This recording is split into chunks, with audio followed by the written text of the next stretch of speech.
My best friend locked my 10-year-old in a dark room to cover his affair with my wife. They both lied to my face. They had no idea I'd been building the case for months. My phone rang at 2:14 p.m. on a Tuesday, and for one strange, suspended second before I answered, I remember thinking, this is it. This is the call that splits your life in half. I don't know why I thought that. I'm not a psychic. I'm an architect, a man who believes in load-bearing walls and right angles and the measurable integrity of things you can see and touch. I don't believe in premonitions. But I answered the phone, and the stranger's voice on the other end was shaking so hard it sounded like the signal itself was breaking apart. Mr. Vance, my name is Carol Ashby. I live on Birchfield Court. I don't know how to say this. I found your son. He's hurt. He's hurt bad. I was standing in the glass corridor of our firm's 7th floor. I had blueprints in one hand and a cold coffee in the other. Both hit the floor at the exact same moment. I want to tell you I handled the next 45 minutes with calm, calculated precision. I want to tell you I was the steady, structural man I'd spent 38 years becoming. I wasn't. Not yet. That came later. First came the drive, 15 minutes compressed into something that felt like 6 seconds of pure white noise. And then came the sight of my son, curled like a question mark behind a row of hedges on Birchfield Court, 3 blocks from the house we'd lived in for 6 years. Leo, 10 years old. His t-shirt was ripped at the collar. His face was the color of ash. His left ankle was bent at an angle that made my body perform a full, involuntary revolt, stomach lurching, hands gripping the car door, every paternal nerve I had firing simultaneously. But his ankle, God help me, was not the worst part. The worst part was his wrists. I crouched in the grass next to him and took his hands in mine, and the bruises on both wrists were dark and precise. The kind of marks that don't come from a fall, don't come from a bike crash, don't come from any of the normal catastrophes of childhood. Those were fingerprints. Someone's fingers pressed hard enough and long enough to leave their shape in my son's skin like a signature. I had to jump, Dad. His voice was barely above a whisper. His eyes kept moving to the street, like he was watching for something to come around the corner. Uncle Ted locked me in the attic. He said if I made another sound, if I screamed one more time, he was gonna come back up and finish it. The air in my lungs turned to cement. Uncle Ted, Ted Marsden, my best friend since we were 19 years old at Ohio State. The man who'd stood beside me at my wedding, held Leo in the maternity ward, spent more Sunday afternoons on my back porch than I could count. The man who, at this precise moment, was inside my house, with my wife. I want to describe what I felt in that moment, but language is insufficient. There is no word precise enough for the specific, terrible, architectural collapse of trust in a person you have loved for 20 years. It isn't rage. Rage is too clean. It isn't grief. Grief is too passive. It's something that lives between the two. A structural failure so total and so quiet that for a moment you simply go still, like a building the second before it falls. I went still, and then something in me rearranged itself. The anger didn't disappear. It just found a different room to live in. I need to back up, because none of this will make complete sense without the context of what the previous 18 months had looked like, what I'd seen, what I'd told myself not to see. My name is David Vance. I'm a principal architect at a mid-size firm in Columbus, Ohio. I design commercial structures, mostly office buildings, transit hubs, the occasional university expansion. My work involves an obsessive attention to the way things are built, the way weight is distributed, the way a structure that looks solid from the outside can be quietly compromised at the foundation for years before anyone notices. I've thought about that a lot lately. My wife, Sarah, was 36. She taught part-time at a design school, made extraordinary pasta, had a laugh that could fill a restaurant, and had been, for the better part of the last year and a half, slowly becoming a stranger to me. I told myself it was the stress of her mother's illness. I told myself it was her transitioning out of full-time work. I told myself a dozen different things, because when a life looks structurally sound from the outside, it is very, very easy to ignore the hairline fractures. The first fracture I noticed in September of last year. Ted had been coming around more. That wasn't unusual. He'd always been a regular presence, but the frequency had shifted. Tuesday evenings, Thursday lunches, the odd Saturday morning when I happened to be at the office. At first, I registered it as a vague, comfortable annoyance. Ted was between relationships. He was spending time with people he cared about. That was normal. I told myself that. I told myself that well into December. In December, I came home early from a site visit and found Sarah's car in the driveway and Ted's Audi parked 2 houses down. Not out front. 2 houses down, pointed away, like a man who intended to leave quickly. I stood in the kitchen for a moment, and then Ted came downstairs from the direction of the master bedroom and said he'd been fixing the broken curtain rod in our room. Sarah was upstairs, showered, freshly dressed. I looked at both of them, and I said nothing. I made coffee and sat at the kitchen island and asked Ted about his sister's new house in Portland. And somewhere in my chest, behind the part that was smiling and nodding, something quiet and cold took up residence. I'm an architect. I don't swing at walls. I started building. By February, I had installed a smart home system that I told Sarah was for energy management and security, both of which were true. The Nest cameras were in every common area and hallway. The system logged door states, lock states, motion events, and timestamps on a cloud server I accessed from my phone. I set it up over a weekend while Sarah was visiting her mother in Cincinnati, and Leo sat on the floor beside me, handing me screwdrivers and asking questions I answered with absolute patience, because Leo is the single best thing I have ever been involved in building, and I would burn everything else to the ground before I let anything touch him. I also, in February, began keeping a private journal. Dates, times, observations, factual, architectural, not emotional, just structural. Because I knew, the way you know when a foundation is shifting, that I was going to need documentation. What I did not anticipate, what no amount of preparation could have prepared me for, was the phone call from Carol Ashby on a Tuesday afternoon, and the sight of my son's wrists, and the word that came out of his mouth. Jump. He had jumped from the third-story storage room window. A 10-year-old boy had calculated the distance from a window ledge to a hedgerow,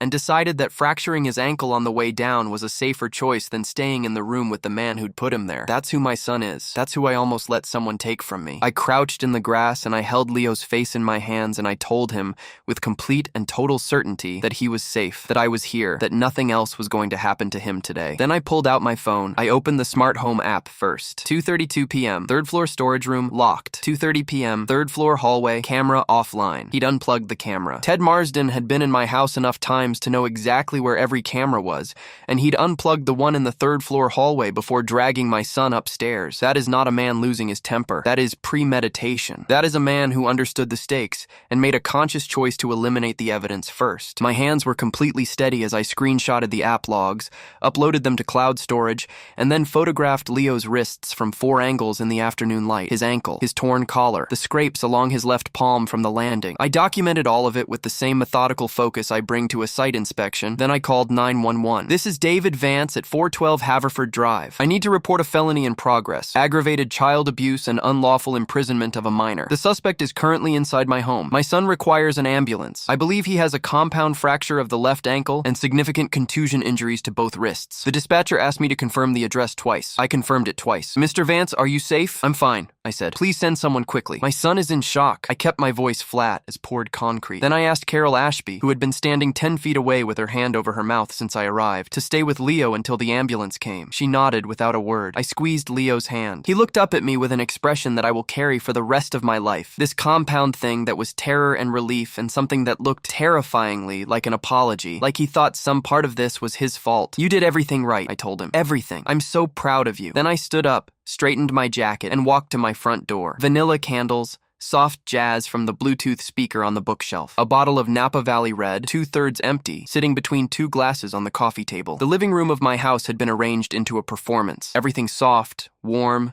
domestic, like a stage set for the scene they'd decided they were living in. I stood in the doorway and took exactly 2 seconds to absorb it. Sarah was on the sofa, legs tucked beneath her hair loose, her lipstick, and I noticed this detail with a precision I cannot fully explain, slightly smeared at the left corner of her mouth. She'd touched it up, but not quite perfectly. Ted was in the armchair across from her, his hand on her knee, both of them in the middle of a laughing sentence that died the moment the door opened. They separated like teenagers caught in a car. David! Sarah's voice jumped up an octave. She stood, smoothed her shirt, and produced a smile so practiced and immediate that it almost impressed me. You're home early. Ted just came by. The router's been acting up again. He fixed it. We were just celebrating with some wine. Hey, buddy. Ted stood up. He was already sweating, I noticed. The collar of his shirt darkening in a thin line surprised us. I smiled. I loosened my tie and stepped inside and looked around the room the way I look at a building, taking in its components, its load distribution, its structural lies. That's great, I said. Thanks, Ted. I set my bag down near the door. Hey, where's Leo? I promised him I'd take him to soccer practice today. 5 o'clock. It's the trap. And I need you to understand why I said it the way I did. I could have walked in screaming. I could have confronted them with everything I knew in the first 10 seconds,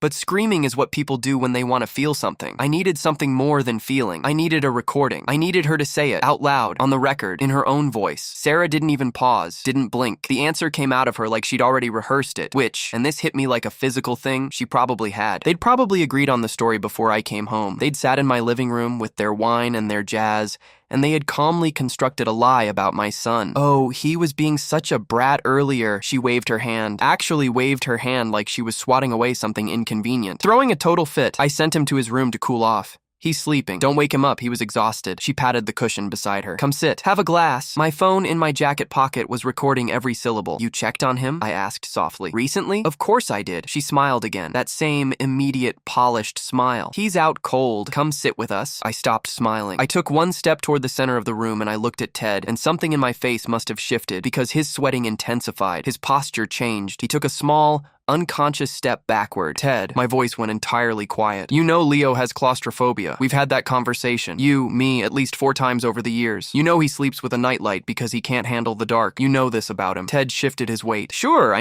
so explain to me why you dragged him upstairs by his wrists, threw him in the 3rd floor storage room, wedged a dining chair under the door handle, and told him that if he made any more noise, you'd come back up and finish it. The silence that followed was total. Then the wine glass slipped from Ted's hand. Not dramatically, just slipped, the way things do when every muscle in your hand forgets its purpose simultaneously. It hit the hardwood floor and shattered, and the red wine spread outward across the rug in a slow, spreading stain.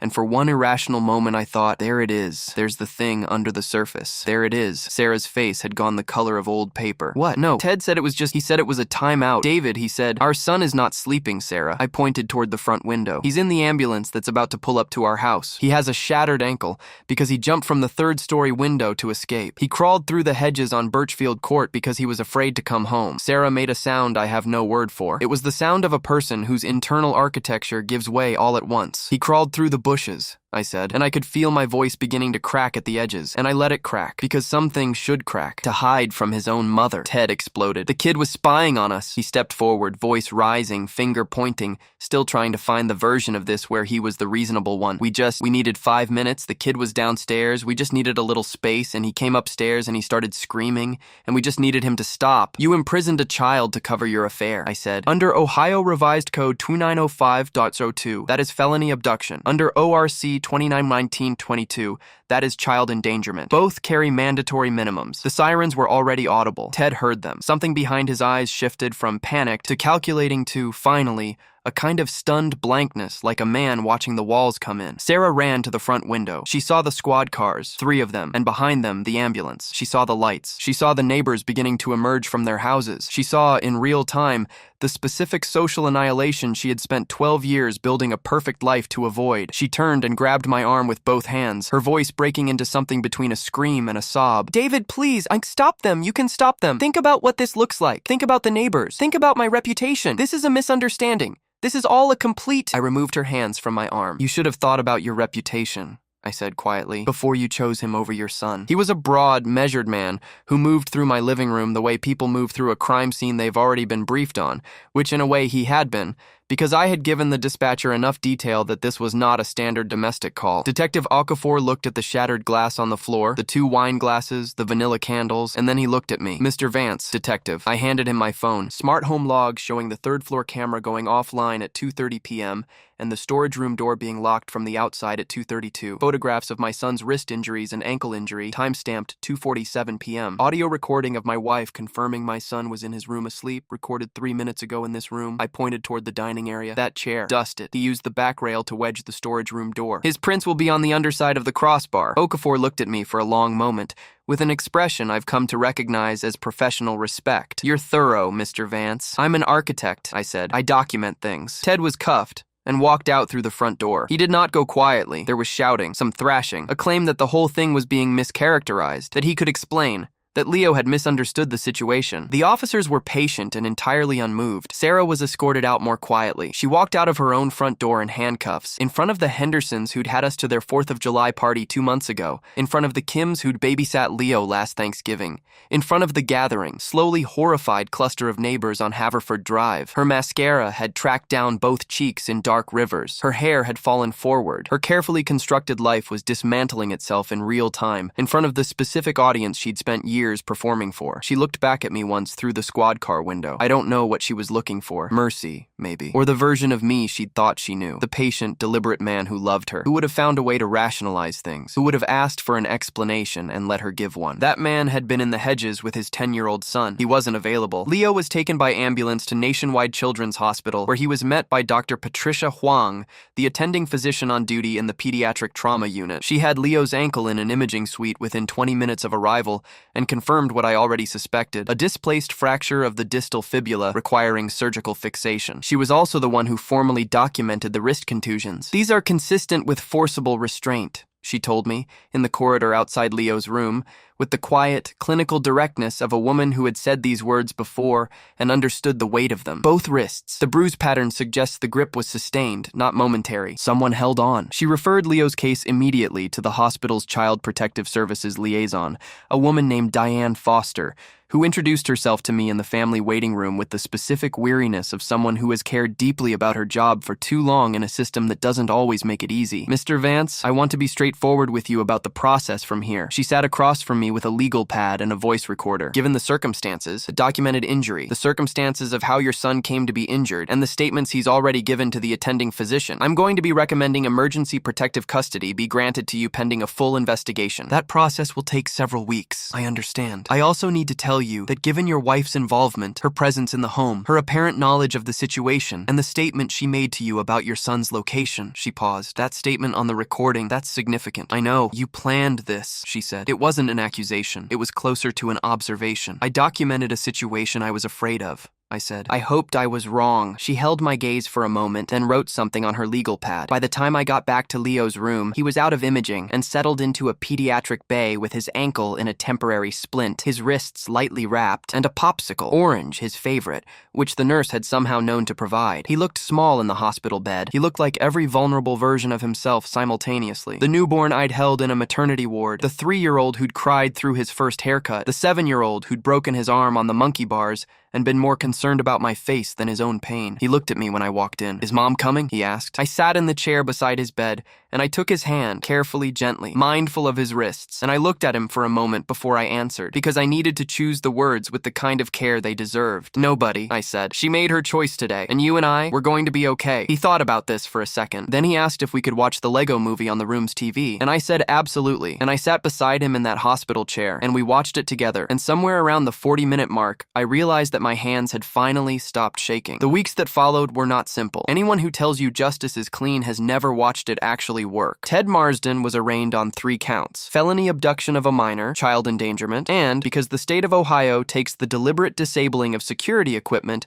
in the commission of a crime seriously, tampering with a security system. His attorney, a sharp-suited man named Garrett, who specialized in making things go away for people with money, immediately began working an angle around the intent of the confinement. Ted had merely been trying to create privacy. Ted hadn't known about Leo's claustrophobia. Ted had been in a panicked, impulsive situation. The dining chair, dusted for prints and submitted as Exhibit C in the county prosecutor's case file, told a different story. You don't wedge a chair under a door handle impulsively. You plan it, even for 30 seconds. The smart home logs, submitted as Exhibit A, camera disabled 2 minutes before the door was locked, told that same story louder. Detective Okafor, who I came to understand as one of the genuinely good ones, called me on a Thursday 3 weeks later. The DA is going with all 3 counts, he said. They're not plea bargaining down. Given the evidence on the tampering charge and the medical documentation of your son's injuries, they think they have a strong case for the full package. Good, I said. Mr. Marsden's attorney is going to try to depose your son. I want you to be prepared for that possibility. My attorney has already filed to limit that deposition, I said. Dr. Huang and Ms. Foster have both submitted documentation supporting the argument that a full deposition is not in Leo's therapeutic interest at this time. There was a pause on the line. Then Okafor made a sound that might, from another person, have been a laugh. You really are thorough, Mr. Vance. She had reviewed the smart home documentation, the medical files, Diane Foster's CPS report, and the audio recording within 48 hours of me walking through her door, and she had looked up from the file with an expression that I can only describe as professionally satisfied. You documented a pattern of behavior, she said. You anticipated this situation, and you prepared for it. That matters, not just criminally, but in family court. She set down the file. Your wife's attorney is going to argue that the audio recording is subject to Ohio's 2-party consent rules. I'm going to argue that she made those statements in a common area of a jointly owned home. We'll win that argument. What about Leo? Leo's therapeutic well-being is the central consideration in everything from this point forward. She looked at me directly. He's going to need support, not just legally.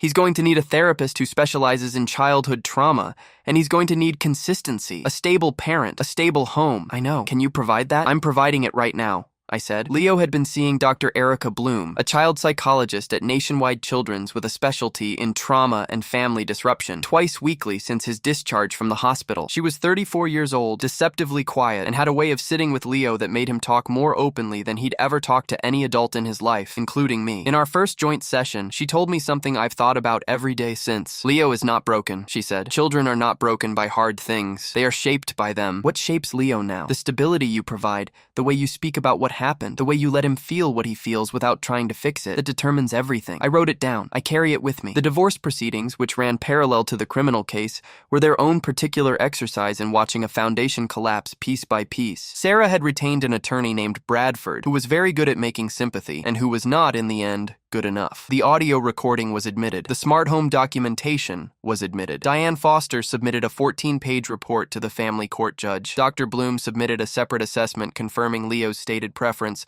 clearly expressed over multiple sessions, to reside primarily with his father. The night before the final hearing, Sarah called me from her sister's house in Dayton, where she'd been staying since the arraignment. I almost didn't answer, but I did, because I thought there was a chance she needed to say something real, and I believe, even now, in the value of real things. "I'm sorry," she said. Her voice was flattened in the way voices get when they've been through a crying jag and come out the other side into something hollow. I know there's nothing. I know, I said. I didn't think about Leo. When it happened, I didn't think. I know that too, I said. That's the part I can never get past. She was quiet for a moment. "How is he?" "He's doing well," I said. "He asked me to teach him chess last week. He beat me twice." She made a sound that might have been a laugh or might have been the other thing. I don't know. I ended the call shortly after, not because I was angry, but because the conversation had reached the end of what it had in it. The judge awarded me primary custody at the hearing, liberal visitation for Sarah, contingent on the ongoing criminal case and compliance with the court-mandated family therapy program. The language of the order was careful and precise, and left no ambiguity about where Leo would sleep, where he would go to school, who would sign his permission slips and attend his soccer games and be the consistent, structural presence in the frame of his life. Ted Marsden pled guilty to felony child endangerment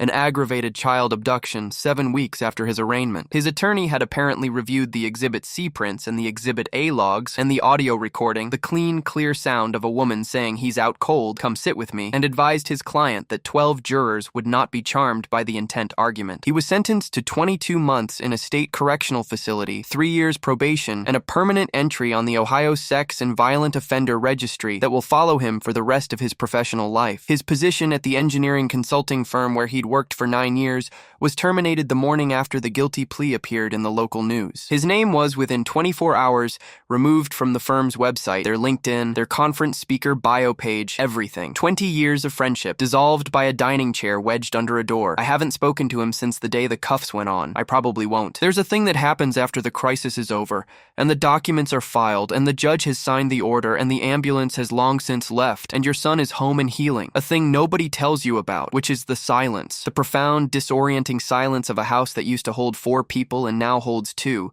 and the specific sound of your son watching television in the next room, which is simultaneously the most ordinary sound in the world and the most precious. I remodeled the 3rd floor. I know that sounds like a clinical way to deal with grief, but I'm an architect. I process things spatially. The storage room became Leo's art room. I put in good north-facing windows, a proper drafting table, a corkboard the full length of one wall. Leo had been sketching buildings lately, I'd noticed. Bridges, mostly. He has a thing for suspension cables. I wonder where he got that. On a Saturday in late October, about 3 months after everything, I found him in the new art room with a grid paper pad, working on something that looked like a large structure with an unusual asymmetrical span. He showed it to me and talked me through it for 20 minutes. The load distribution, the anchor points, the way the secondary cables could handle the weight if the primary cable failed. "It has redundancy," he said, pointing at the secondary cables with his pencil. "So, if one thing breaks, the whole thing doesn't fall." I looked at that drawing for a long time. "That's excellent structural thinking," I said. He looked up at me. "I got it from you. I know that I built a life on documentation, patience, and the slow, structural work of gathering evidence before swinging. I know that when it mattered most, I did not rush in and destroy things loudly. I walked in quietly. I asked a simple question. I let her answer. I already had everything I needed before I walked through that door. I didn't need to raise my voice. I didn't need to break a single thing. I just needed to let them keep talking while my phone kept recording, and then let the structure of what they'd built fall under its own weight, which is what structures built on bad foundations always do,